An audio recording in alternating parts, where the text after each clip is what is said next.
Previously on your favorite episode. But if they pull it out, they turn to bill.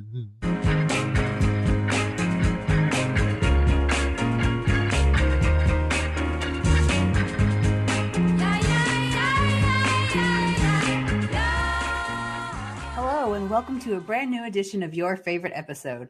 I am your host, Jackie, and joining me is my partner and producer, Mickey. Our guest today is my capital B, capital F best friend, and our former host, Trevor Fraser. But more importantly, he's here with us right now to talk about his favorite episode of television ever. What is it? Season 1, episode 5 and 6 of the Maxx. Y'all ready to get into it? Let's go. TV defeats its own purpose when it's pushing an agenda or trying to defeat other TV or being proud or ashamed of itself for existing. It's TV. Hey, there we are. How's it going? It is going well. How are you guys doing? We have internet like for almost 24 whole hours now. Fucking A, man. That's special. Like, yeah, it is. That's really incredible. But you know what? Something that's really different about the utility companies up here versus the one in Florida that I'm finding is they're much better at communicating. Like, our internet company would post on Twitter like 8 a.m., noon, and 6 p.m. every single day. And they communicated to us that you're going to get a credit for every day that you didn't have internet. Like, I didn't have to go hunt this information down. Yeah. And it was really nice. Yeah, there are any number of things that just work better outside of Florida that you don't realize. That when you're living in Florida, you're like, you don't understand that nowhere else deals with this shit. Like, you know, it's really wild. And up here, people are like, oh God, why did you move from Florida to here? And we're like, Florida is oppressive in like every sense of the word. Every sense of the word. Every sense of the word. Yeah. You know, I mean, again, it's my home, like, but I don't forgive it. It's bullshit. like none. By the way, I was listening to the show today, just to get caught up sort of on what the show has been like, and you you guys are just killing it. You guys are perfect as the host there. I think that it's just you've got the exact banter that you really wanted for the show. I mean, like you guys have the thought that needed to be running this. So it's very cool. Well, thank you. But here's what has happened for me in particular is I have discovered a very particular joint that if I smoke it right before we record, then I have the right personality to do it. Got it. What's your pre-show bone? This is an actual joint. They're little things that we get here in Michigan. They're called baby Jeters, and they're tiny little joints. They're like this big, but they're rolled in Kieth, and they have liquid diamonds inside of them, so they're like very strong. And so like dabs inside of it? Yeah. Oh. And so the strain that I smoked before we record is called Grapefruit Romulan. And like the little baby Jeters, like they're the perfect joint. It's the perfect amount of you're outside the right amount of time. Yeah. You get the right amount of high. I just love baby Jeters. And they're really fun at marketing and stuff. Like we went to a dispensary one time and they had a little Jeter Mart set up inside that looked like 7-Eleven. And they gave us what did they give us in the hot dog containers? What was inside of there? I think there were some socks. Oh, that's right. The socks were inside there. A lighter, and like a little handbag. Yeah, it's fun. Like weed up here is so fun. Yeah. So, by the way, I also have to say, Mickey, you know, we still have all of your issues of the Maxx here at this house. Oh yeah, no, those were a gift because I replaced them. Those were an actual gift. Those were an actual gift. They have been replaced. I discovered that after you moved, and I was like, "Oh my god, I should have given these to go back though." Okay, all right. And the only piece that I was missing from the after I loaned them to Amanda, I found them on eBay and I purchased the entire collection. And I had already had the cassette tape that they had released. Yeah. And the only piece that I was missing was the DVD, which in order to record this episode, we went ahead and purchased that. So thank you. Oh, good. Yeah. So, okay. Well, here's the thing. I purchased the season on Amazon, and okay, if I can thoroughly geek on this, this show meant so much to me that it was. I taught myself to play its theme on the piano. It's one of 3 pieces of music that I have ever just by ear sat down at a piano and tried to work. But it's because it's 4 notes. It's not a thing. I figured out what those 4 notes were. But similar to that, I can play the Freddy Krueger theme, the 1, 2, Freddy's coming for you on the flute. Oh, right. Yeah, because you figured out. Yes. That and Lean on Me. Like one day I figured out on a bass guitar how to play the line to Lean on Me. Anyway, the only musical piece that I've learned to play from ear from a movie or television show is Peter Venkman's The Song for the Ghosts when he gets to Dana's apartment. They hate that. Which does remind me, by the way, that somebody just threw out that they wanted Apartment for Sale from Tar to get nominated for Best Song. And I'm pro that. How many times have you watched Tar? Just I just saw it once. I just saw it. I tried to rewatch it, and it didn't have the same impact, and I was really kind of disappointed with that. Huh. Okay. Because I like a movie to be rewatchable, and I think I've watched it twice, and I think I'm done with it. Huh. Okay. Not taking away from it, her performance, the cinematography, everything was great, but it wasn't a rewatchable one for me. Huh. Yeah, well, I've never rewatched In the Bedroom. I remember watching In the Bedroom. Oh, that's true. That was an impressive movie, and I will never see it again. And then there's one other Todd Field. Little Children. I've never seen Little Children. Yeah, I can't watch that one again. That was okay. Maybe I only watch Todd Field movies once. I think it's because he does a very meticulous construction of a horrible thing. Yeah. And it's very meticulous. It's very, very real. And you spend all of this time living with and getting to how this happens, how this really happens, without any drama and so on, just how it is created and how we get there. And once you've been through it, it's like, man, okay. I guess that makes sense. I don't know that I'm going to do it again. But anyway, I just watched it. There's some terrible movies that I'll watch twice in a row. Like I watched Women Talking last night, and I watched it again today, and it tore me up both times. Like I did not expect that emotional battlefield in that movie. Yeah, and that's different. I can definitely watch things that hurt. Yeah, you know what I'm saying? Like this isn't even about hurt. This is about it's just such an intricate, thing. It's almost like a human horror movie. Yeah, and it is. We spent the whole time being expecting it to either turn into Possession or what's the other one? Set in a dance school in Germany. What am I thinking of? Suspiria. Yeah, you're right. But anyway, so where was this going? Oh, taught myself the theme. And the reason why that matters is because I had taped the show as it originally aired, off TV. Later, when the video came out, I bought the video because I was like, oh, cool, this will be better. It'll be cut together the way it's supposed to be, and it'll be all this. Well, no, the video cut out several scenes from the original airing. Including the I don't know if you've watched this all the way through to the end, but the fight with the Dicant at the end, the spokes of the wheel passing of the air whale. There were just several scenes that are missing in the video that they released, and not only that, but they had to change all the music because they lost the rights to everything that they were airing on MTV. Mm-hmm. And, what was the music like originally?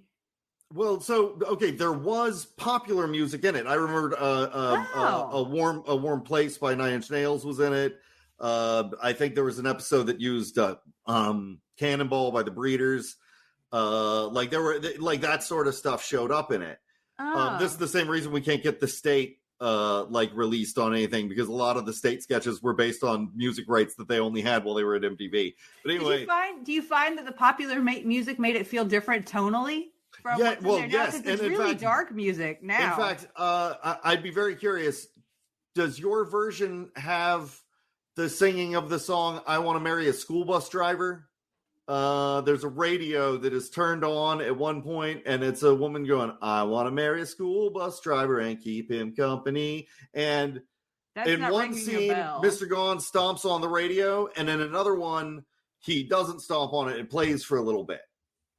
And in the video, it's "I Want to Marry a School Bus Driver," but originally it was "I Want to Marry a Lighthouse Keeper," which is a real song. And it's just off. And in fact, "I Want to Marry a School Bus Driver," I found out was a real song too, but they had to get different rights for it. But what was weird is there was an original score. I don't know why they couldn't keep the original score, but they couldn't. And it's inverted. So the inverted theme is played, like, even on the one that I got off Amazon, the inverted theme was played. And even though they had somehow restored most of the scenes that had been taken out in the video, there were 2 edits that I caught that are literally one line, that are one line each, that is just missing, that I was like, I cannot believe they left in those 2 edits. Like, it's so weird that they're there, that just that one line was taken out. What were they?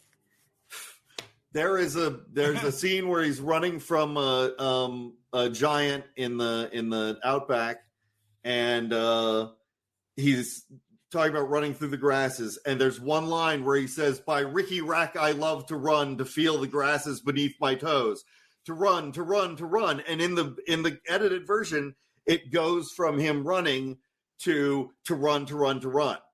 And for some reason, they cut out the part about "By Ricky Rack I love to run." And I am super auditory. Like that's what I am. That's my memory. I remember very clearly what it sounds like when he says, "By Ricky Rack I love to run." And if you get a version, if you buy it, I bought a version off of eBay years ago, and it was taped off TV, and it had the right score, and it had everything restored on it. And it was there, and I was like, fuck yeah. And that was missing. And there's one later, it's a Mr. Go Online, and I can't think of what it is. And it again, it wouldn't matter. It doesn't change anything in the story. It's just a line that I know isn't there. Yeah. But was recorded and isn't there. So anyway. Okay, so before we get too deep into this, obviously this is Trevor, our guest, and the show he has picked is a show called The Maxx. For people who have no idea what The Maxx even is, can you tell them about The Maxx? Like the whole series as a whole. Okay, so let me first just encapsulate the series.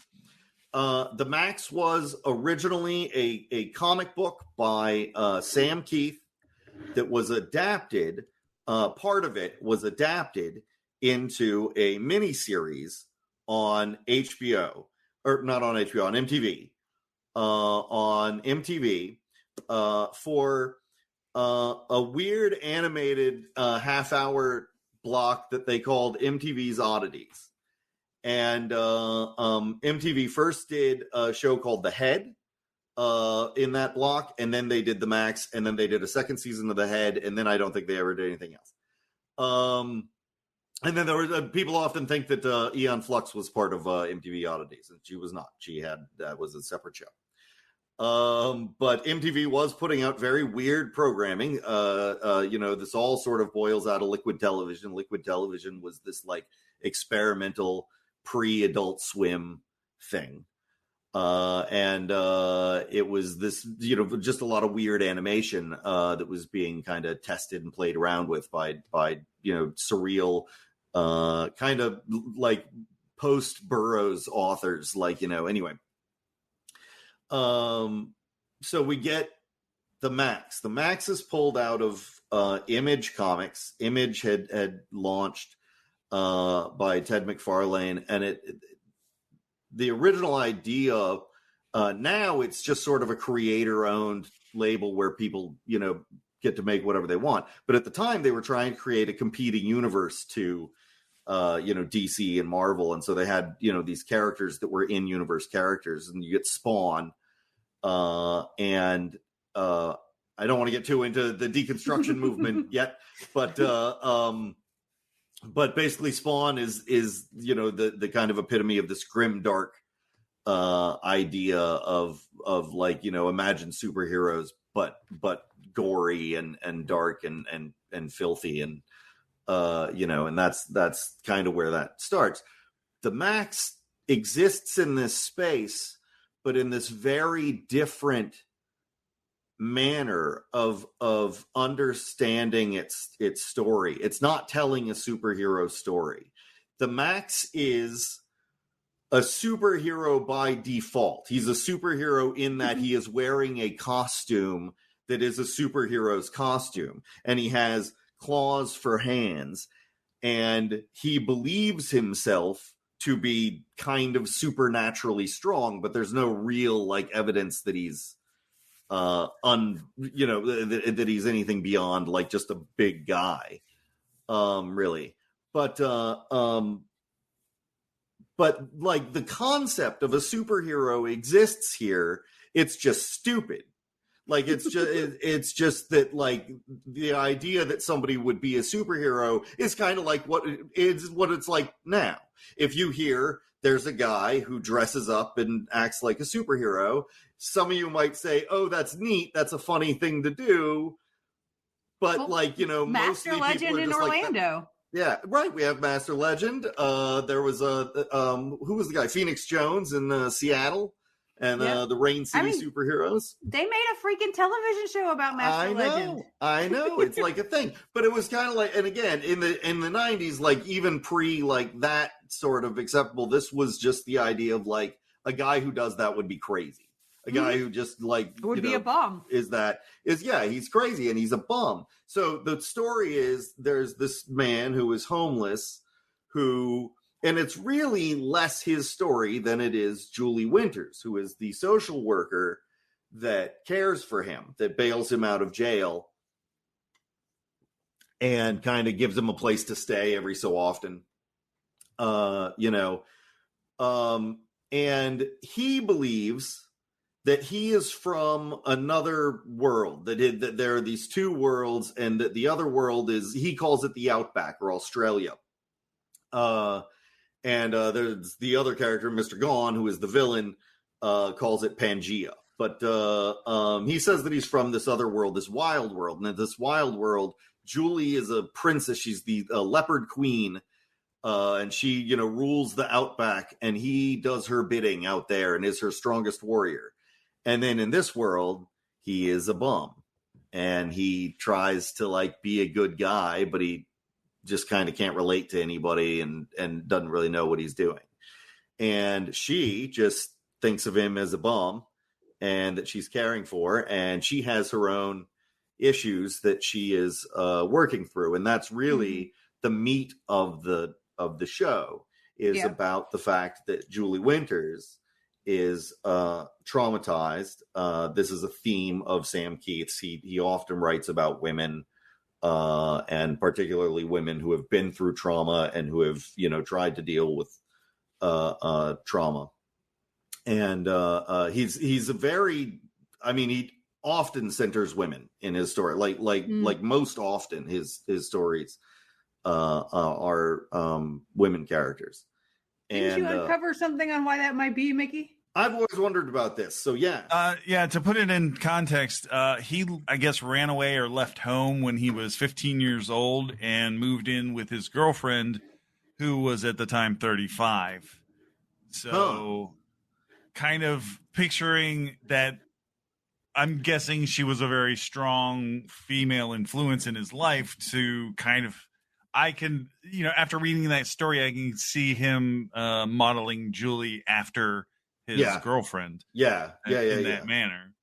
I could, He definitely learned. Again, like if you read anything by him, if you read his issues of Spider-Man, where Sandman has split into several personalities, and one of the personalities is his feminine side, and and it's a woman, and she's the most rational of the personalities and so on, but not in like he never ever goes to these like stereotypes or tropes about what he's very, very in tune with, like these women characters that he writes.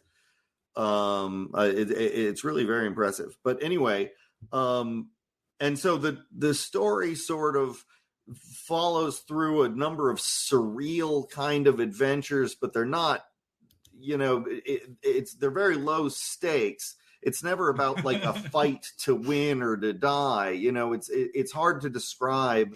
They're almost like real life stakes. Yeah. Like things that you would encounter in your everyday life stakes. That was more what I was going for. And that you just deal with psychologically in different ways. And that's and again, it's very hard to describe. One of the things that I think is hard to get today was this spirit of surrealism and surreal storytelling in the 90s. That was just, I mean, like that's what I grew up on. That's what I was sort of fed on. When you think of like Ren and Stimpy as our like, baseline comedy, there was this explosion of very weird, and not just weird, but decidedly intentionally weird storytelling techniques, like breaking of normal storytelling. And this is one of the clearest examples, because again, the concept of which of these worlds is reality is always, it's not even just in flux, it's that they're both reality, and you have to accept them like both. That like the city, the thing that we think of as like the real world, the thing that is shown to us in this very like, again, gritty level, street level portrayal, that is the fantasy of the traumatized leopard queen, as much as the outback is the fantasy of the traumatized Julie Winters. Yeah. Like it's just it's a very difficult thing to grasp. And what's really funny is that, again, these were the kind of mature stories that comics were telling. I think this is a conversation I have with a comic buddy of mine all the time, but that is growing up as comic book fans, we were, always derided as reading, children's shit, and, be past that and blah, blah, blah. And I find it very weird that comic book movies now have all of this money and all of this attention and so on, and yet they struggle to tell anything as mature as stories that we were telling 30 years ago. You know what I'm saying? Like you don't have anything that being told today on screen like the Maxx. Like, just nobody's delving this much. The closest we get are things like The Boys. The Boys right so now good. is really good, and so we're getting in there. But I mean, like, and Garth Ennis was again part of the 90s revolution in comics, and the change of tone to something that was beyond, to something that was a more literary creation. Yeah, like what we're seeing now in cinema, or movies, whatever you want to call it. Like all the Marvel movies right now are storylines that are from the 90s. Yeah. The Boys are from the 90s. Watchmen is from the 90s, or the late 80s and all that. And The Boys are from the 2000s, but and they've updated it quite a bit. But so and kind of putting a lot of things in context. I've been streamlining a history podcast, so it's like kind of changing the way I'm looking at things. The 90s was kind of equivalent to the Roaring 20s as far as coming off of a economic boom for a certain level of people in the United States. I mean, I know some people had struggles and but the overall narrative of the country was, hey, we're doing really well. So we started entering into that exploratory, we formulated everything from sitcoms to dramas to everything to movies in the 80s. And then the 90s became kind of that deconstructive we're going to try to change it. Yeah. We're going to do things different, which we also saw in the 20s with, Dolly and all that absolutely. era, because everyone was doing well and they were bored with status quo. So, right. So I mean, again, if we can say the pinnacle, not the actual best, but I mean the literal like crowning moment of the 90s, the 1999 win for American Beauty for Best Picture, which is a movie about a guy who is mad that he has a job. like that's like I tried to rewatch that movie in 2010 and I was just so mad at it. I was like, what the fuck? How was this ever? This was my favorite movie at the time. I loved it when it came out. Yeah, loved that movie when it came out. Like God, like Kevin Spacey being a shit hurts me more than anything because I know he's fucking so talented and he's in so many things that I fucking love. Like I can logic myself to watch Baby Driver because he dies in it. Yeah. And that's the only way I can watch Baby Driver. I have to remind myself every time I want to watch Baby Driver, it's okay, Kevin Spacey dies. I can watch Glengarry Glen Ross on the hopes that whatever money comes from it goes to Jack Lemmon's estate. But I can't watch Usual Suspects anymore. That hurts the most, I think. One last thing for context is like in the 90s, there were still very few people with internet, and the story that was being fed to the masses was everything's great, and so it was everyone that was normal or in normal jobs were looking at creative people like, why are you mad? What is there to be mad about?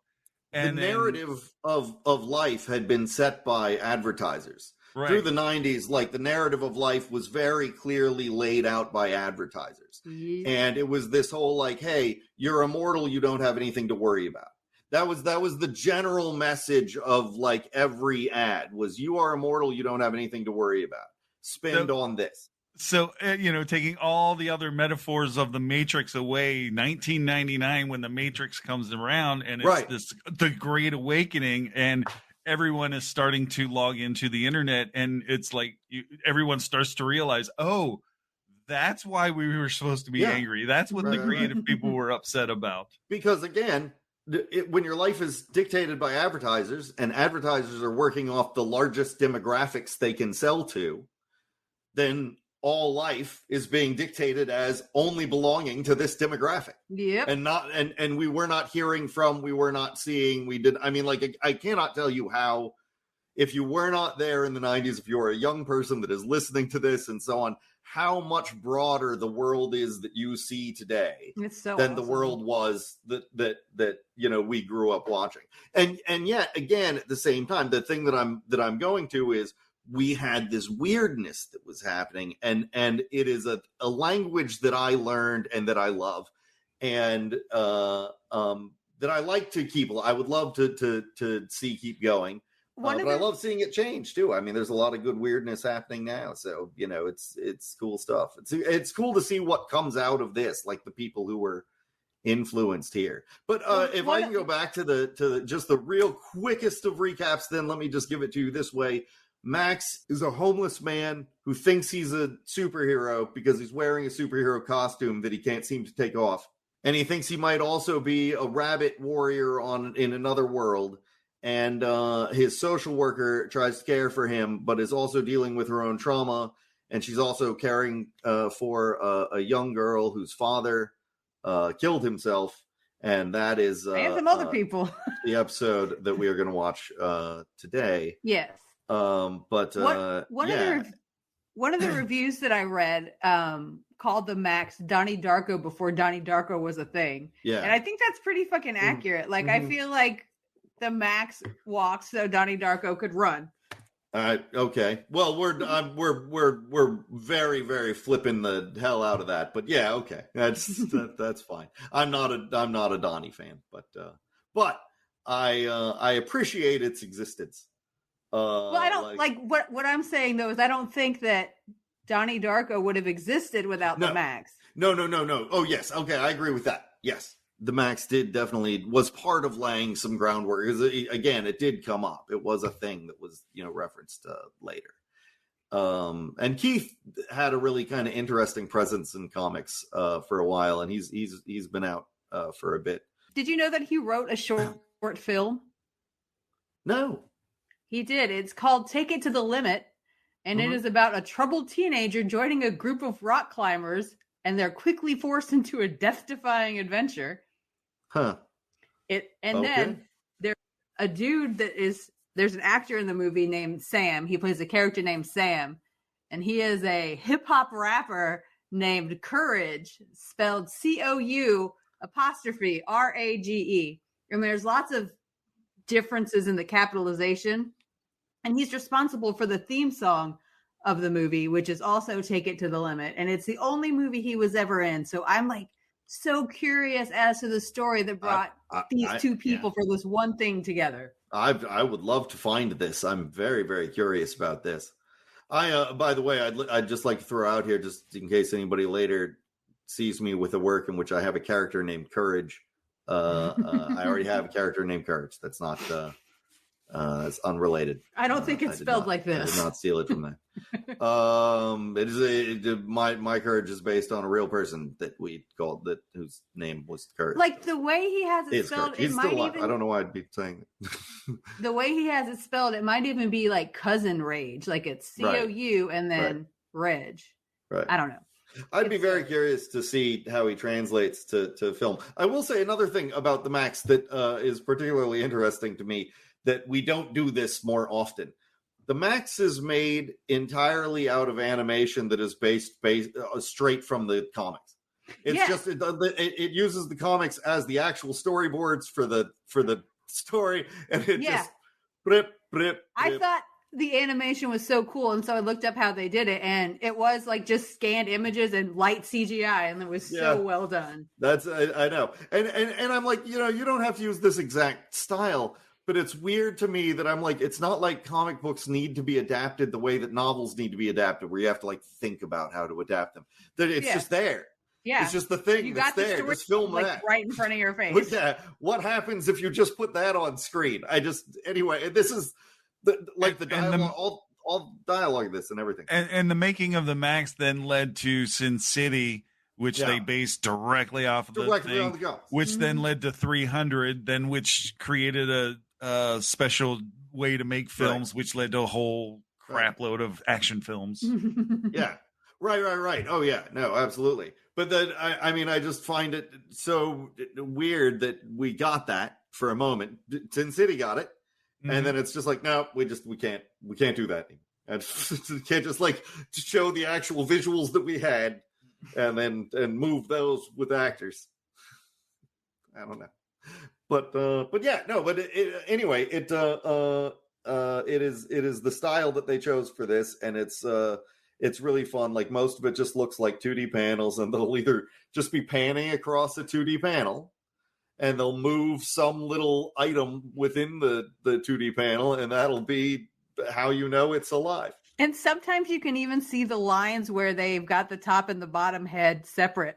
Like it's I don't know, it's kind of punk rock, and I like it. The first time I saw it, I just loved it. I was like, this is absolutely amazing. This is the way it was supposed to be done. Oh yeah.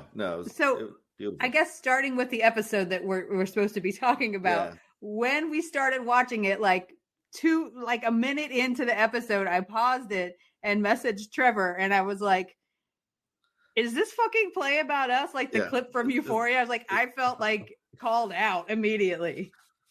Yeah, no, it is. I mean, again, he knew who he was writing about. He talks about young writer in the 90s sitting under an overpass and hoping to have an experience. It's just so there. I was sitting under the Jones Street underpass the other day, and that's because I want to be a writer, and writers got to have experiences like underpasses. And it's just like I did that. We all did. Oh, that's why I go to weird places. I still do it. I still do it. Same. We call it adventuring. This morning we were outside, or right before we recorded, we were outside, and I told Mickey we should drive to a random city tomorrow and explore it because he has the day off tomorrow because he has a weird schedule. Yeah. So we're just going to pick a city on the map and go figure out what the fuck the city's about. Yeah. What's in that city? Yeah. That sounds very Seinfeld. What's in that city? That's totally. That's it. I'm dedicating my life to this shit. But anyway, the point is like, yeah, that she is just the most perfect example of like anybody who wanted to be a writer in the 90s, who was a teenager who wanted to be a writer in the 90s, and it's just like, oh fuck, it's dead on. It's a fucking 20-year-old person that wants to be a writer now. Yeah. It's also my child. Yeah. No, I know. And then I mean, and not only that, that gives me, well, we'll get to Jimmy. But so we start, okay, well, so we start with Sarah, who is the main character of this particular episode. Mm-hmm. And Sarah is a young girl. She's 14. Do they say if she's 14 or 15? I think she's 15. 15. Okay, yeah. So she's 15, and when she was young, well, so she's sitting under the Jones Street underpass when we first find her because she wants to be a writer, and there's a bum there, and the bum starts saying that he's the Maxx and that he, fights, things in the other world, and then he says that he knew her dad. And her dad, it turns out, when she was younger, apparently went into his office and killed everybody and then himself. And we get this wonderful little, as she's telling the tale, we get the flash of the montage of the image of the dad, with the hole in the head. Mm-hmm. And then, of course, we're in the, we're with her mom. Oh, and just for context, going postal was a phrase that was on the rise in the 90s because there was a series of people in the post office that were fed up with work, and they would go in and shoot up work. Didn't solve guns then, no. So even though we had a special phrase for it. Yeah. No, I was... Sorry. If children dying doesn't solve the gun crisis, it's not getting solved. I just remember like literally at the time, that our reaction to that was not, oh man, we need to do something about guns. We just made a bunch of jokes about the fear of going to the post office. Let me ask you something. What do you do for a living, Newman? I'm a United States postal worker. Aren't those the guys that always go crazy and come back with a gun and shoot everybody? Sometimes. Like we didn't even think to tackle it. It wasn't a thing of like, oh, well, maybe this is a problem. We should. Do you think our parents were thinking? It was like, oh man, watch out, huh? Do you think our parents were thinking about it and we weren't just because we were younger? I don't know. I bet all I know is that our media at the time was making jokes about it. You know what I'm saying? Like all the late night hosts. Yeah. Like, and I almost picked a Duckman episode, and you can pick almost any Duckman episode. And one of the things about the commentary of it, as much as he is a commentary on reactionary sort of like, leave me alone, I got mine kind of attitude, the actual commentary on politics at the time or political issues at the time was way ahead of its time. Mm-hmm. Was a discourse that like I didn't see until way later.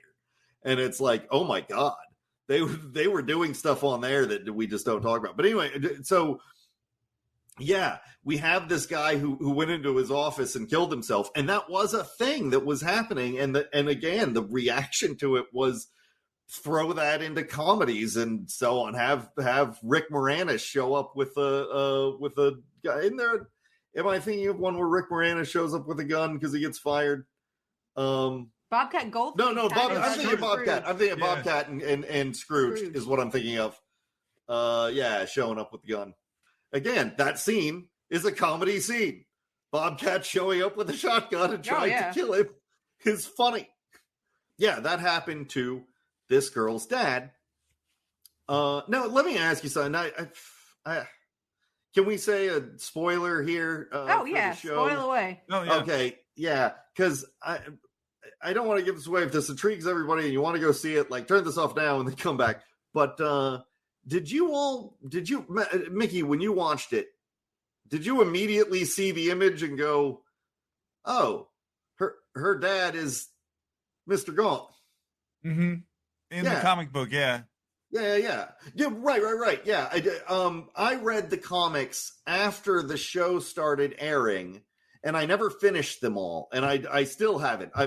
It's one of those things that I want to do so much. Do you ever have anything that you want to do so much that, like, there's like a pressure on you to do it, like that, that as you sit down to do it, you're Station 11. Yeah, God, right. Yeah, okay, right. Okay, so in any case, but yeah, no, so I started reading it after. But yeah, when you see that image and you're like, oh, her dad is Mr. Gone then. Okay. And I always wondered if they wanted us to not make that connection or something, because I was like, that seemed pretty clear that's who it turns out her dad was. But Mr. Gone in the show is the villain. Yeah. And again, this is sort of has to do with the deconstruction movement. And very, very quickly to go over that. Before the 80s, no one had written the story. We had written some stories about them trying to deal with things that were happening in the real world. You know, famously Green Lantern, Green Arrow dealt with drugs and so on. But no one had looked at the idea of who are the people that would actually put on costumes and do this shit. Like we hadn't done that. It was Watchmen and Dark Knight Returns started this whole wave of people going, oh, wait a minute. Who are the people that do this? What does it mean that somebody's out there doing this? And why would we think that they're heroes? Why would we think that somebody who just walks around in a suit like this and beats the fuck out of people why would we automatically just go, oh yeah, that guy, that's a good guy right there. He's doing great stuff. Like, so, and all of that starts changing and whatnot. And so one of the things that you were getting, you get a split from the deconstruction movement to something called the grimdark movement, which is just like, okay, what if heroes but super gory? Like, and like just super dark versions of superhero stories, right? That's what Spawn is. It's Superman stories, but the really dark version of those stories. And like, yeah, like just as an example, like another title from Image was Shadowhawk. Yeah, and like he was Batman, but he had like Wolverine claws, and he instead of killing, he would just sever the nerve in the back so that his victim, criminals were now crippled and they couldn't be criminals no more. Right. And then they delved into, he is a black man, which was a huge surprise. And then they turned out that he was like kidnapped by a mafioso guy and injected with AIDS. Yeah. And then it just like got crazier and crazier from there. That's right. Yeah, it's a very weird plot, but the plot is that he had AIDS and he's going to die, and also he might give it to other people and so on. And, you can't get the blood. Wait, so like that episode of Mr. Belvedere? Hiya, champ. How's it going? Well, I got AIDS, but other than that, I'm doing pretty good. Yeah. That's what Shadowhawk was. It was a really brutal version of that episode of Mr. Belvedere. That's like my funniest 80s thing ever. But yeah, no, like that was sorry, yeah. But like Pitt was their version of Hulk and so on, and Pitt was just like a giant crazy barbarian version of Hulk that, tore people in half and shit. And and so the Maxx was a much more, like, its whole point was the more grounded version of deconstruction, wherein what you're dealing with is the idea of what if the real world saw these people. Like, what if we were dealing with what we all deal with and somebody was like this, and how fucking, odd that would be. And, so the Mr. Gone as the villain, like, even though he's this wizard, he's this like full on world conquering wizard, like, that's going to merge like all the dimensions together and shit. Like, in this world, he's a rapist. Like, that's just what he is. He's not some type of super villain that, can do. He's a super rape. Like he does have like kind of powers, i.e. he has the cloak that can grow at will, and he has an army of these things called that we will get to, but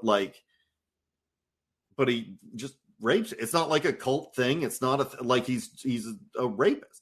I don't know. I think raping is a pretty villainous act. Oh no, it absolutely is. But that was kind of the point. That was the idea. It's kind of like, have you ever seen Simon Nash do stand-up comedy? Yes. He has a joke about why is it okay to make jokes about murder but not about rape? But not about rape. Yeah. It's because the victims are still alive. Right.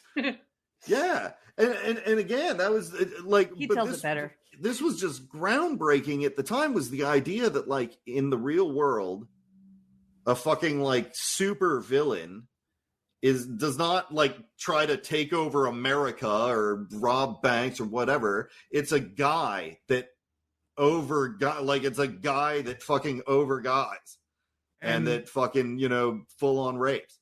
And when you get to the end of the thread, I believe it is either implied or said that he is the one that victimized Julie, which then created this entire world. Yeah, so that's always sort of up. It's never like concrete. Well, again, I don't know if in the book it's made concrete. You're saying in the book it's made concrete? I can't remember. Okay, it's been a while, so there's some mushy ideas going in there. I got a little past where the show goes in the book, but not. I never finished the whole thing, like I said, so I don't know. But that was always up in the air for me. I know, like the question of whether her attacker was Mr. Gone. But the thing about Julie is that Julie was a victim of rape at one point. That's, important to understand here. And that she has become the social worker that takes care of people. And a lot of people in the show or in the story question that decision, given that it makes her so vulnerable to these people. And at the same time, it is also always heavily implied that she's doing this intentionally because she can control poor and mentally ill people better than she can, deal with, normal people per se. Well, she could probably relate to them better because they're broken like her. Right. Exactly. Well, and that's right. But she denies that. She hates that explanation. Not in this episode, but in another episode, we see her saying, I hate professional victims, all day long, and we'll actually get to a little bit of that with this. So let's go to where now that he has killed himself, she's with her mom. And her mom is this flower child. Wasn't a flower child until the dad killed himself. And then, reconnected with, her hippie roots. And has become this very 70s second wave feminist, very, very staunch, but hippie, uses groovy and all of that in her speech. And it comes off very inauthentic. Yeah, right. Yeah, I don't feel like she believes a word of what she's saying. No, it's all pasted on. Like, it's obviously just a personality choice. It's just, her trying to have some sort of identity. And be reading the book first and understanding how well it was written. A lot of respect for the actress that did the voiceover. Oh my God. The voice, because she nailed what the writing was trying to deliver. Nailed. The voice work in this is my favorite. And in fact, I have made notes of a couple things, and one of the moments in this is just one of my favorite voice moments in anything. Excuse me. No, I 1,000% just nailed it. And again, there's like just some beautiful like foreshadowing in there. If you're reading the book, it's harder to see in the show, but when they're in the mom's room and the posters on the wall and so on, and later in the show, there is a poster on the wall that is very important to Sarah, and becomes part of her awakening. But in any case, but yeah, so she's with her mom, and her mom basically like cries, but blames her, kind of starts like associating her with her dad. Yeah. And you get the feeling that the mom's created this identity to be something other than the widow of a man who, shot up an office, just to have anything else. That's probably one of the only ways that she can like accept it and or live with herself. Right. Is that she had nothing to do with that she is a totally different thing, and then we see it where she gets mad at Sarah for not wanting to talk to her, but I mean, it's a very very real, teen. It's not even like rebellion. It's just the like, I don't have anything to say to you. I don't know what to say. Well, her mom didn't feel like a very safe place at all, so I wouldn't want to say nothing to her either. Right. You want me to care for you and so on. As she says, I have to mother her because she'll, just be crying and all into herself. And what do I do with that? I don't know, become a writer. Get out of it. Right. And of course, and we get her great, where she says, if dad had to off somebody, why couldn't it be her? Yeah. He says, does my saying that shock you? Good. That's what a writer's supposed to do. And that was the ethos again. I just want to explain. That was the ethos I grew up in. Was the ethos that was full on like, you aren't even a writer if you haven't pulled back the layers. We pull back the layers on a decaying world and show it for what it truly is. Like, it was just that's, if you're not doing that, what are you doing? Fuck you. That was the writer that I, aspired to be. Yeah, there was, whether it was a manufacturer entity from the media or whatever, but there was a clear divide between the artists and the people that were sellouts. So if you wrote in the style, like the formula, you were a sellout. But if you were breaking the mold, you were the artist of the 90s. Oh yeah, God, yeah. No, well, I mean, I look at the fact that Janine Garofalo is like committed to that bit. I mean, is absolutely 100%. Like, on this thing of like, no, professional success is not the litmus test, is not what I was going for. I have another version of success, and I love that. Oh no, I know, I'm super into it. It's like, you right at my heart, man. It's so good to like see it still going. But I mean, like, yeah, that was the thing. Was anybody who could be? I mean, it's obviously overly simplistic to talk about, Cobain's suicide in the wake of his fame, but the fame has a huge, huge impact on Cobain. Like, because he really didn't want to be the biggest band in the fucking world. And like he really hated the idea of himself as a role model or in this sort of thing. And it's because that's the ethos that we had was like, you don't do that. Like artists avoid that. Artists stay away from that shit. And that, I mean, that was a really important, part of the whole Gen X ethos there. And so the idea of the writer wanting to be the most vile sort of version of a writer that she could be, as she literally says, eventually you have to know that you can be as rotten as everyone else. If you don't understand that about yourself, you'll never write anything really true. No, yeah, absolutely. And so I always think of it as have you ever seen the movie The Vanishing, the French version? I've seen the Jeff Bridges version, but not Jeff Bridges version. You've never seen the French version? No. I think in the Jeff Bridges version, the motivation is roughly the same, but where essentially like his daughter thought that he was a hero that could do no wrong, and he was like, "Well, I don't know that I'm a hero that can do no wrong if I literally can't do any wrong. So I kidnapped and murdered a woman."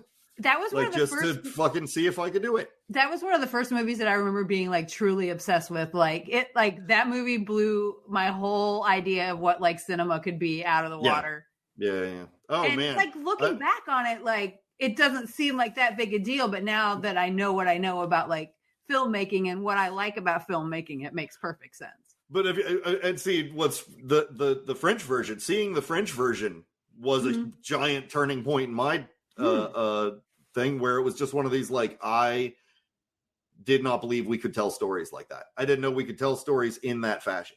Honestly, that's kind of what Triangle of Sadness did to me this year. It literally blew my mind. Like, yeah, I still haven't gotten to Triangle of Sadness. So like the thing that I like about those TV shows Search Party is the escalation, and I feel like this is just like Eat the Rich escalation in its highest form, and just talking about it makes me so energized. Like, nice. Me and Dee obviously talk about award show movies all the time, and like we both agree that Everything Everywhere All at Once is like the movie of a decade, and it's like completely astronomical, out of like different than everything else. And Triangle of Sadness is like number one for me aside from that, and it was great.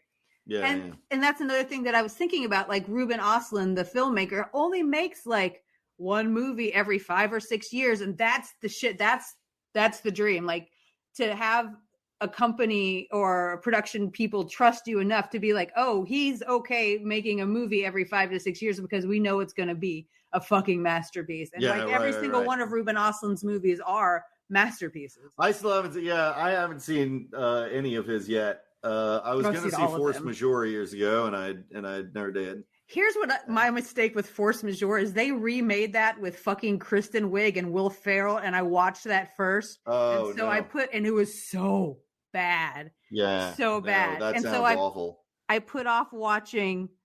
That sounds like somebody trying to do like an American Armando Iannucci without Armando Iannucci. It was so bad. Like watching the Kristen Wiig and Will Ferrell version, I'm like, in the thick of it.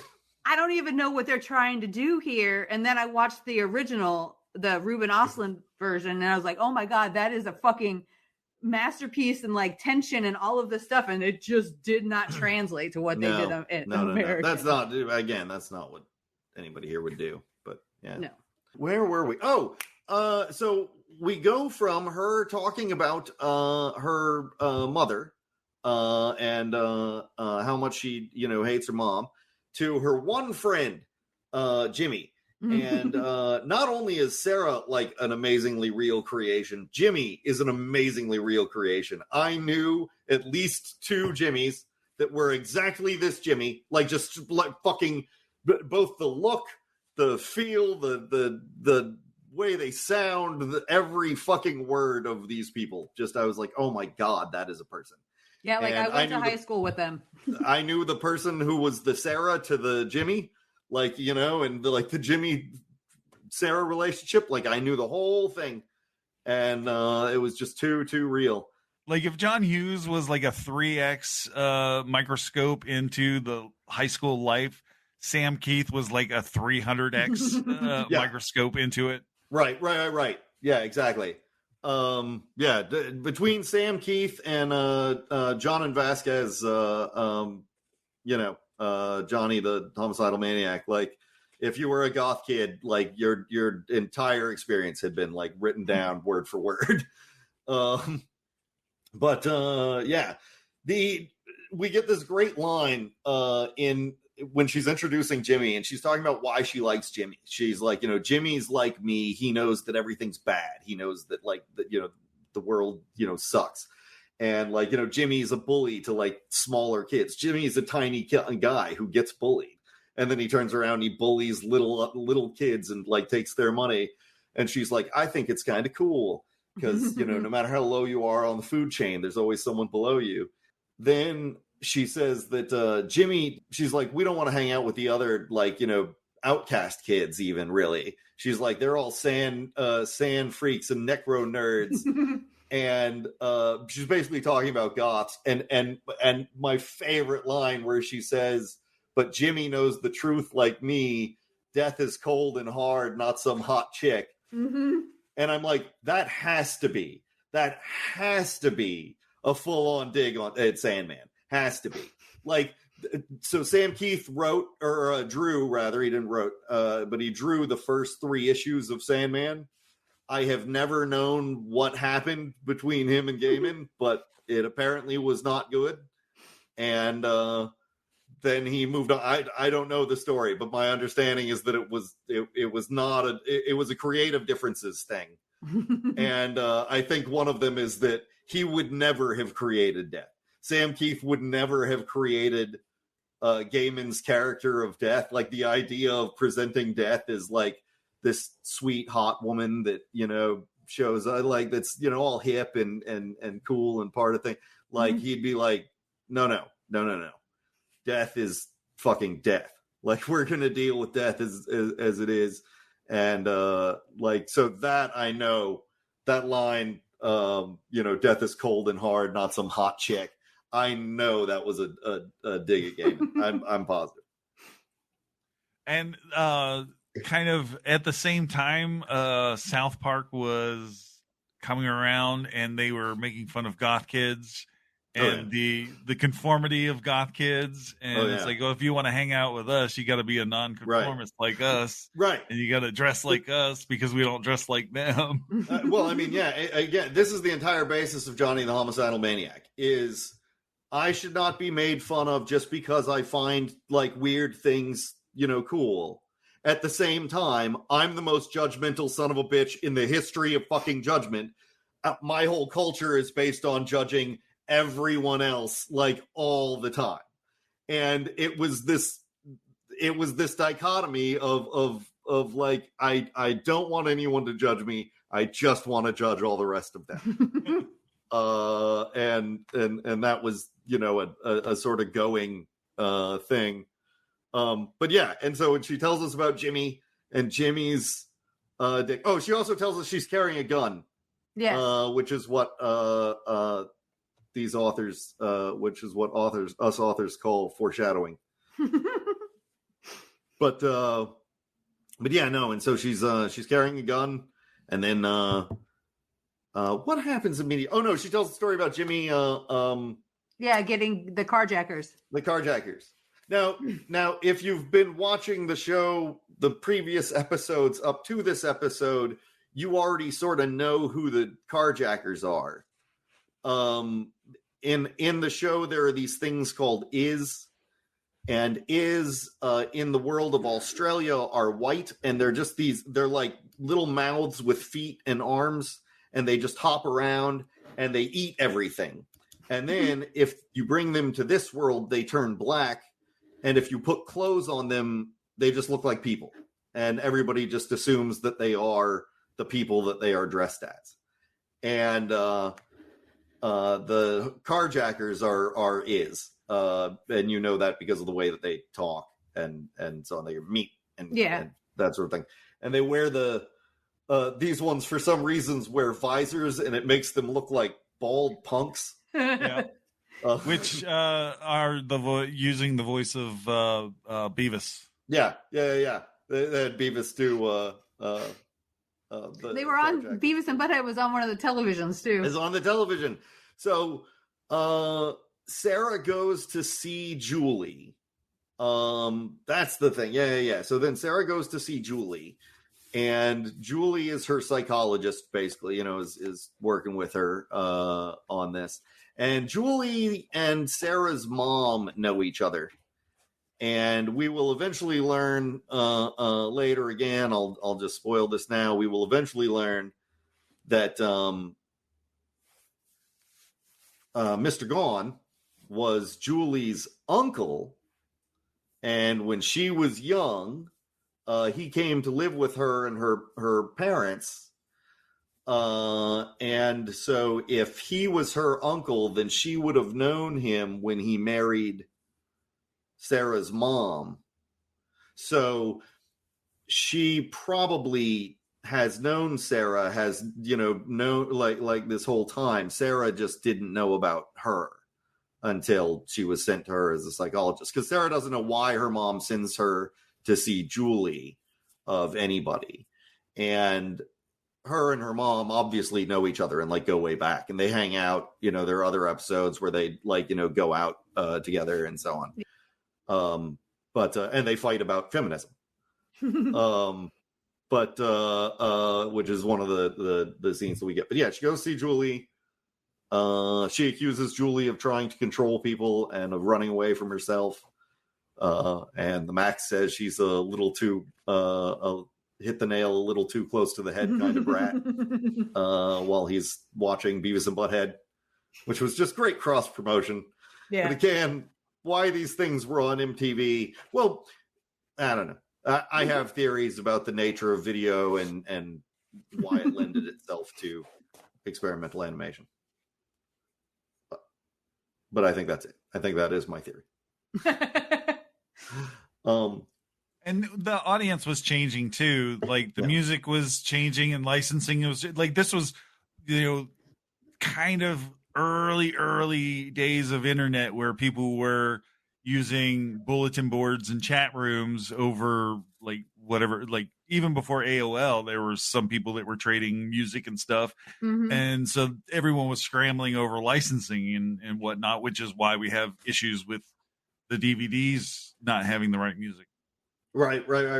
Oh yeah.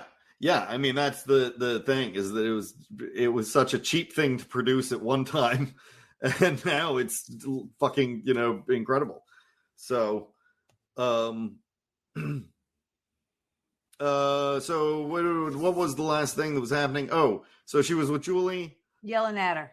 Yeah. And she was yelling at Julie, and then Julie and, Sarah's mom shows up to pick her up, and Julie and Sarah's mom get into a fight about Steinem and Paglia. This again, this very second wave, sort of feminist fight of like, basically, Julie is trying to argue from a kind of not even third wave, but like post second wave. If we can have it all, then we don't need to think of ourselves as victims of a male culture anymore. And Sarah's mom is still arguing like, you can't avoid being a victim of a male culture. The male culture is still thrust upon you, no matter how you try to paint yourself. Mm-hmm. And, and this is the dynamic between them, but it's also the thing that plays in Julie's head the most, because Julie's whole pretense is, I don't need therapy. Other people need therapy from me, but I don't need therapy because that's all bullshit. Being traumatized is bullshit.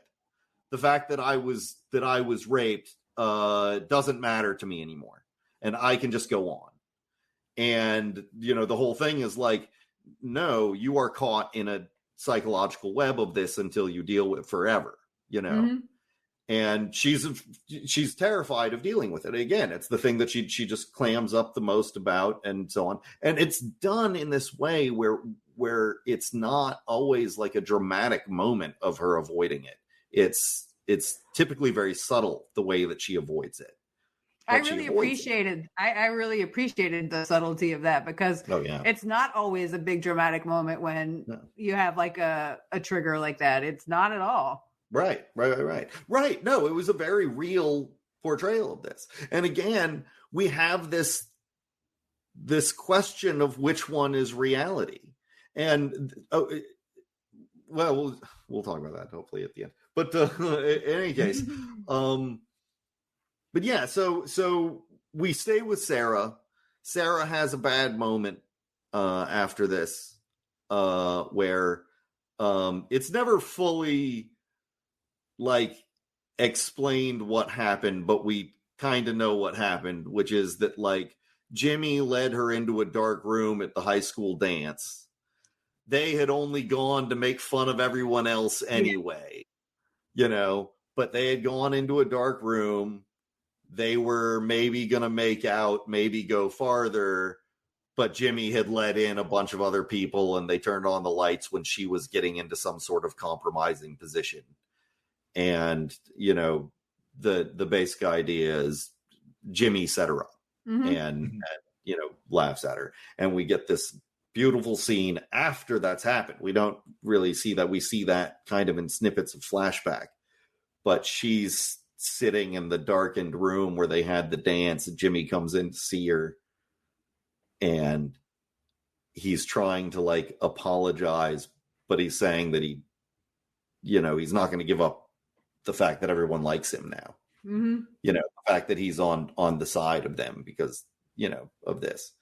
And she is holding the gun, and this is pre-Columbine. This is, it's not that there had never been a school shooting. It's not that, we had never thought of that. In fact, I think before Columbine, I think we actually kind of thought of it as a more common thing, but that happened one-on-one, that happened in scenarios like that. Like confrontations. Kids got shot in high schools, but they got shot in one-on-one confrontation shit.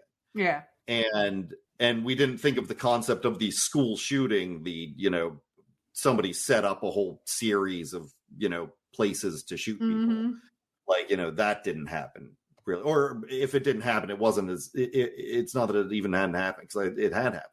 But it was sanitized and channeled through the 3 channels that we had available to us. Or at that time, it was 57 channels. Right. And it was just very much, treated again. It was treated as this is a tragedy. This is a sad thing to happen. Right. Now, this doesn't mean that nobody was trying to do anything about gun laws. We should point that out. There's a reason why there was a lot of legislation to protect guns at the time as well. As we had the assault weapons ban, but you also had a lot of things that were done to stop background checks from being too invasive or to, there was a lot of dialogue about that shit, so it's not like it wasn't there. It's just that the arm it was just more normalized. I feel like it was just a more normalized thing at the time. And I think that's just because we weren't hearing from everybody. And now we hear from people. And, that changes shit. But in any case, what were we on there? The thing so she's with Jimmy there and she's, thinking about shooting him. And I remember the first time watching that, and that's a tense scene, because you kind of don't. I mean, with the way that show was set up, it could happen. It was one of the things where it was she could kill him. I feel like the scenes with violence are the art is brighter and more vibrant. Because that scene really felt very similar to the scene where they showed her dad shooting people, and it just the colors were brighter than the colors that you see in other scenes. I don't know. Right. And I think that was again part of that deconstruction idea, because there was this hey, in superhero comics, people there's all this violence, there's all the stuff that happens, but it doesn't look like it. It's literally words like pow and shit like that. You know what I'm saying? And so it was no, look at it. Look at what it is. Yeah. And again, we get that directly in this episode later when the carjackers show up again, where she literally talks about the difference of hearing about it and seeing about it. But so she almost shoots Jimmy, but she doesn't.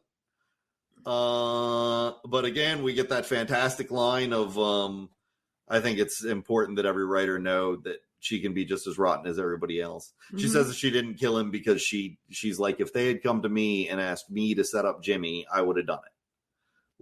I know that I would have done it. And that's just how that goes. And so, she decided to see a movie. And I remember again, I hadn't read the book, yet. And before they showed it, before she started talking about it, for some reason, she said, I decided to go see a movie. And I just remember thinking at the time, it's going to be Indecent Proposal. That's what it is going to be, is Indecent Proposal is what she goes to see. And sure enough, she goes to see Indecent Proposal. One thing that I pointed out to Jackie when we were watching this is she refers to Robert Redford as a wrinkly old man. Wrinkly old man. Now, Robert Redford was a wrinkly old man in the 90s when I was a young man. Yeah. And my birth is closer to World War II than it is to now. And Right. Robert Redford is still working in the movies, in the industry. holding on to someone else's job. It's time for the boomers to retire. Yes. He's taking all of the 90-year-old parts. No, he's playing a senator in the MCU. Oh no, I know. Yeah. Have you watched Poker Face yet? No, I don't have Peacock. Oh, there. I'm waiting till Poker Face is done, and then I'm trialing gonna get it, and I'm gonna do the trial. And oh no, that's on Paramount Plus. The Offer is on Paramount Plus. The Offer. God damn it! I need to see The Offer. So good. It was like, I watched it because of Nick. We watched it because of Nick Pupo.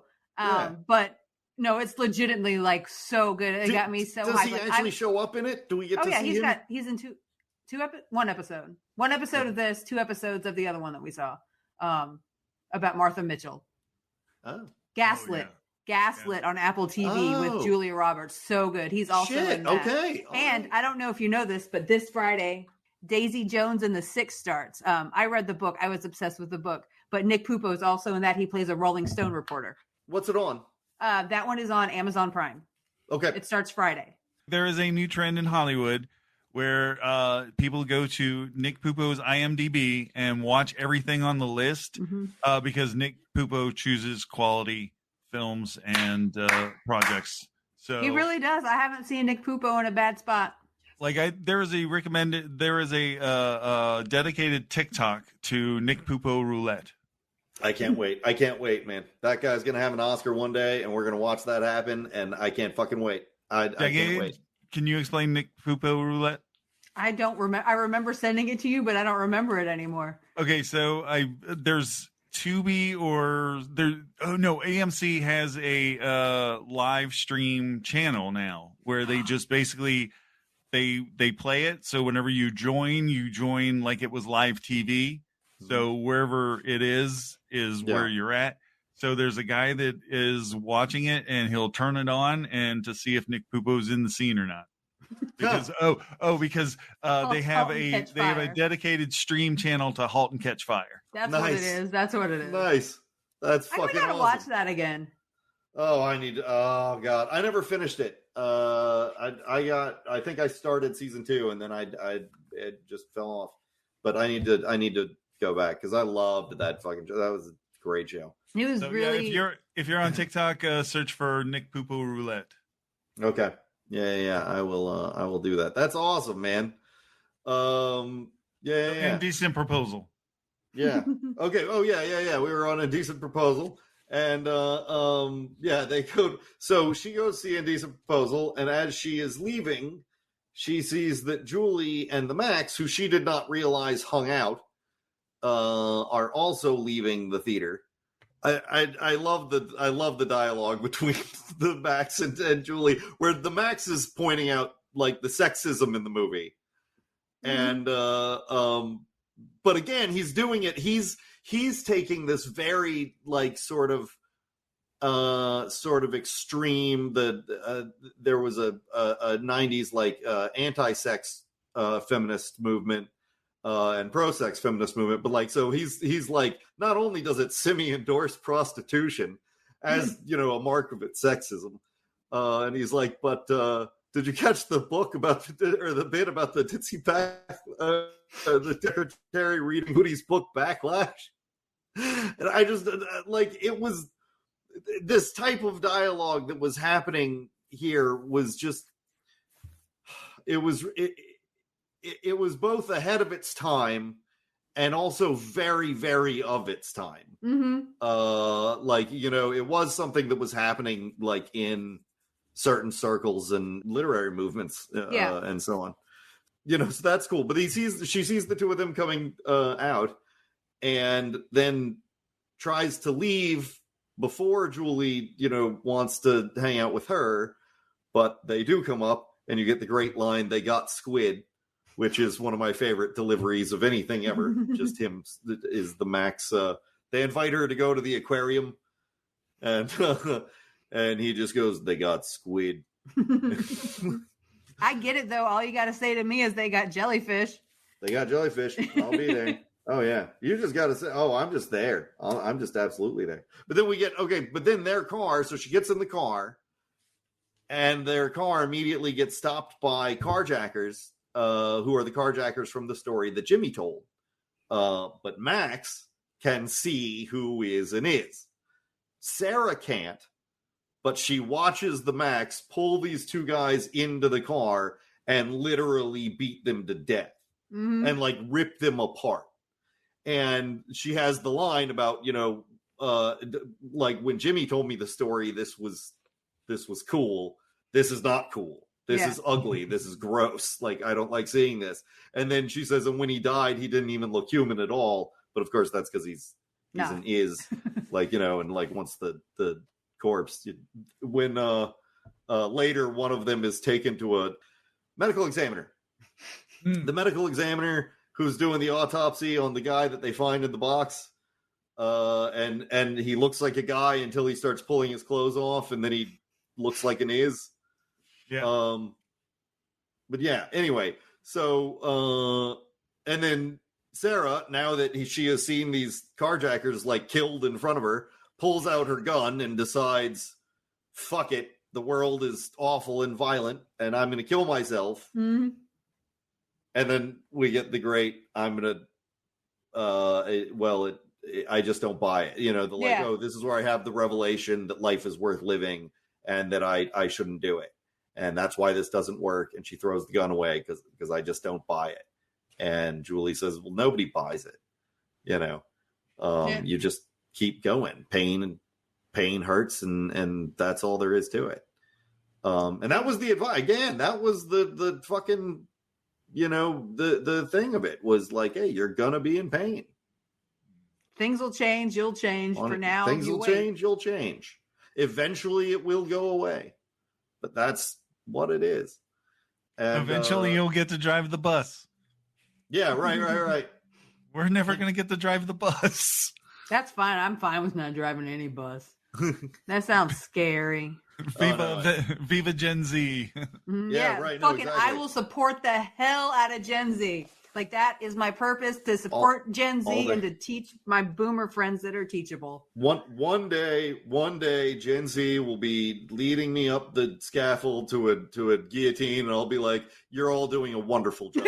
We were supposed to." I understand why you're doing this to me. Thank you for finally getting onto it. Is it this one? You're just a fantastic job. Yeah. But I'm sure that's what's coming. But and the thing that bothers me so much is that there's people our age that don't want to listen to the young people. Like, they're not the ones that have to fucking live here forever longer than us. I know. Nobody ever gets it.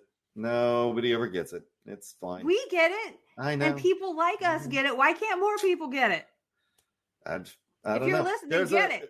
So there's a thing called the Tainter collapse. There's a guy named Joseph Tainter, and he identified this thing in the 80s that he called the Tainter collapse, which is, it's basically an equation that says that, like, he studied like 300 civilizations that collapsed, and he's like, in every one of them, what they do is they solve a problem, but by solving the problem, they create another problem, and then they just have to keep this chain going until eventually somewhere in the chain something breaks down, and that's how it, everybody falls down. And he says that before the moment of complexities, like in really complex civilizations, when you get to the ones who have writing and who have like a bunch of other things, and he's like, and they fall down. He's like, before they do, you always have this class of writers that is like, we should stop doing things this way. We should do things in a much more simple way. We should get a lot of this done, blah, blah, blah. And he's like, in not a single civilization that I studied did any of them ever like grand scale implement any of the projects that they could have done that would have saved them all.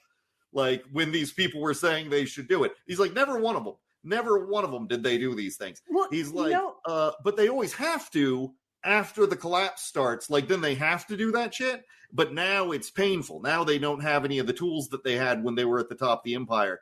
And so it sucks, and you get starvation and, But murder and all this shit. I think the reason that happens is because there's so many people not willing to admit that things are broken. Right. Oh, no, absolutely.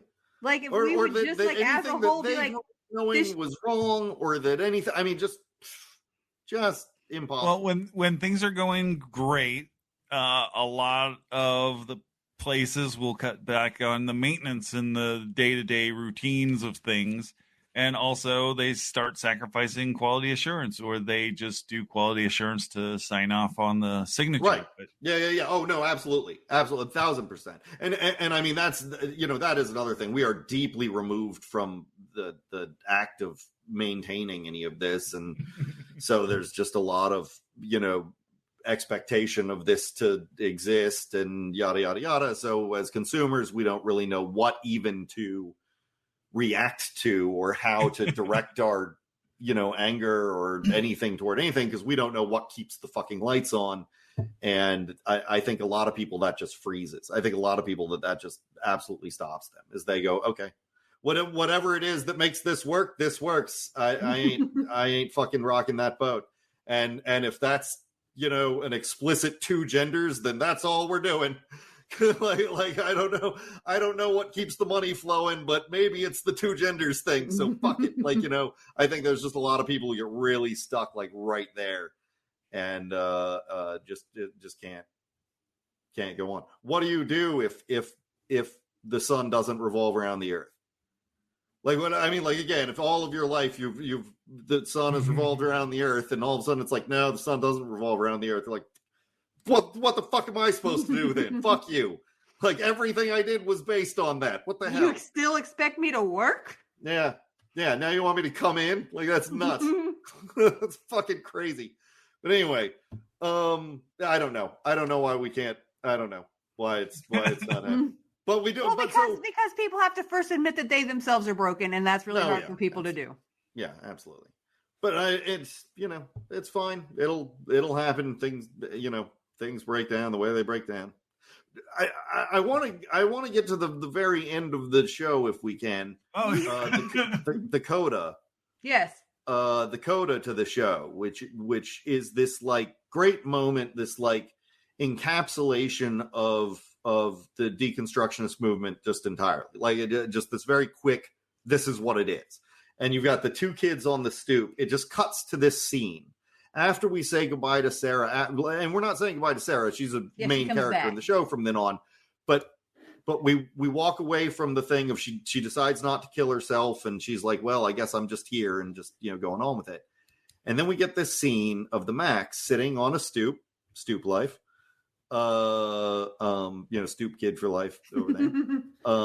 And we get the Maxx sitting on a stoop with these 2 kids, and they're just talking about who they think the Maxx is, because they don't realize that the bum behind them is the Maxx, because he wears a trench coat and a hat, and somehow that covers up the like purple and he's got bags on his and the claw. I love the sack over the claw, and then pulling the sack off the claw. But anyway. So, and they're talking about who they think the Maxx is, and they think he's a comic book character. And they're sitting there talking about the idea of what a comic book character would do, that he's from another world and and he has superpowers, or was made in a lab, or so on. And he's like, I think he's just a bum. I think he's just a guy who put on this mask, and he, sees this other world, but mostly here, he's just a guy who sleeps in dumpsters and fucks shit up. Yeah. And they're like, no, and they come up with like a gritty version of it where they're like, no, he arises from his own grave and kills people that with guns and all this stuff. And then we get the crackhead. Like, and then we like, as they're having this conversation, this crackhead walks up to these kids on the stoop and is like, basically, give me your money. And the kids are like, no, we're going to fight you. Like, we don't want to give in to you because the Maxx wouldn't give in to you. And the Maxx, the guy's going to fucking like kill the kids until the Maxx stands up and shows that he's and just bees himself. Right. I'm huge, and this is like my hand. Like, do you want to do it? Like, and Jerry the crackhead runs away. But we're given this very clear idea that like that's a superhero interaction in the real world. That's like the best that you can hope for, is saving like a child from violence. Yeah. And the children don't even know. And it ends on the last line. And I was going to say that perfect cadence. It's one of those things that I remember in my head for forever, is where the mom is calling the kids in and telling them to do their homework. And they're like, do we have to? And she says, yes. You don't want to end up old and alone on a curb somewhere. Now, do you? And it's just this, every time it gets me, because it's this total dig at the guy who just saved her children's life, but also a recognition of the fact of, you don't want to be that fuck up. Like, that guy there is a fuck up, and that's just not the thing that you want to be. Even if what he wants to be is very good, and so that's largely the morality of the show, is you strive for good if you're going to define anything as good. But what is good and evil is just the actions that are done. A rapist is evil because they're a rapist. A good guy who stops a rapist, like, well, he stopped the rapist, like, that's okay, but that's not a whole life. That's not, it doesn't make you all the good. That's a thing you did one time. Right, exactly. And so that's it. That's the show. It's a beautiful show. When I finished when the final episode of that show aired, I watched the last episode. I turned it off. I sat in total silence for about 15 minutes. I got up and I sat down at my computer and I wrote the first 18 pages of my first novel. And it was a very, very influential show on me. It was well, thank you for sharing it with us. A small bit of a trivia. One of the origin stories that the kids was going through, on the screen, they flashed a kind of a black background with just the Maxx with the red stripe. That is a mimic of the actual cover from the Maxx #1. Maxx #1. Yeah. No, we see in the show, we see the cover from Maxx #1, and I believe Maxx #3, very clearly. But, and which Maxx #1 is valued at $350. God. And what's crazy is that's one of those ones I actually owned like that multiple times, because I would have it and then I'd lose it and so on. But I only ever owned the first one, and the other ones I would read like in stores or whatever. Like, I just didn't own them, and I read them because I kept saying, I'll get it when they're all in trades, and then they just didn't release the trades, and that was another problem with reading the whole thing. But, now I have them all. Quick public service announcements. If you can afford it, go to a comic book store and hang out and talk to the people and try and sample some of the books, explore something different. If you can afford it, go to your local library and see if they have it. There are a lot of libraries that do carry a lot of comic books, and explore a bunch of different worlds, because if you do have ADHD, a comic book is just the right pace for you. Yeah. Oh, yeah. No. They were perfect sort of storytelling for me. They're really important, and there's a lot of great. There are great stories that exist only in that medium, and and I got to think that working comic book store now is like the closest thing we have to the greatest job of all time, which was video store clerk. That was the greatest job ever in the history. Not even like, and I don't even mean Blockbuster clerk. I mean independent video store clerk. I was an independent video store clerk, and my God, that was the greatest. All you did was talk movies all fucking day, and it was beautiful. Oh, and one last quick public service announcement. Coming around May 4th or sometime is Free Comic Book Day. So look up your local comic book stores and go collect some free comic books and explore your town, explore the stores that are in your town.